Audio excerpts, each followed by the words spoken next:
Hi, my name is Jasmeet, and I'm a planetary scientist who studies meteorites. Today I'm going to answer a question about stars. The short answer to the question, why are hot stars blue and cold stars red, can be answered by looking at the visible spectrum. The visible spectrum is part of the electromagnetic spectrum, which shows the frequency and wavelength of different types of electromagnetic radiation. This includes things like X-rays and radio waves. The visible spectrum is for visible light, which includes all the colors of the rainbow, the stuff that we can see.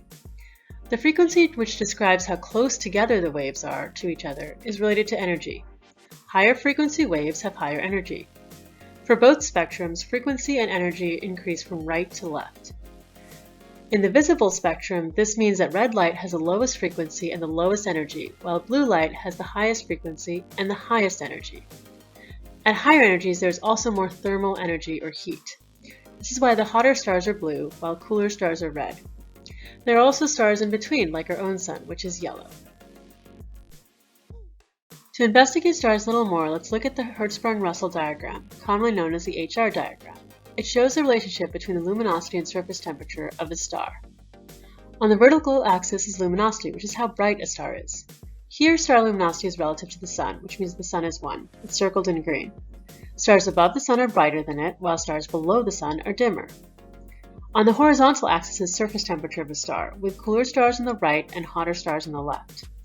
The cooler stars are red, while the hotter stars are blue. The main sequence stars, which are the most abundant in the universe, are seen on the diagonal from the top left to the bottom right of the diagram. These stars best show the relationship between color and temperature, with blue stars being both brighter and hotter, while red stars are cooler and dimmer. There are exceptions to the main sequence stars, namely the white dwarfs, giants, and supergiants. These star types are often the fate of more massive stars, many times larger than our own sun, and the topic of another question. We would like to give a shout out to Justin from Rancho Santa Fe Elementary for giving us these amazing questions to answer. Thank you, Justin. Hello, my name is Karla Alcaraz, and I'm an undergrad at San Diego State University, currently studying marine biology, and here with me today is also my partner in crime, who will be helping me answer some of these questions. Hi everyone, my name is Paulina Ariano, and I am currently an undergraduate student studying marine biology at San Diego State University. I love learning all about the different types of sea creatures that live in the ocean and how they work in harmony with their environment. In San Diego, we have red tides that happen when there is a high amount of reproduction in a species of algae called dinoflagellates. This red tide causes the water to turn red and brown because it strips the water of oxygen. Dinoflagellates are unicellular organisms, and the species that cause red tides here in San Diego is called Lingoldinium polyhedra, which also happens to be bioluminescent. Bioluminescence occurs when an organism is able to glow in the dark by releasing light through a chemical reaction.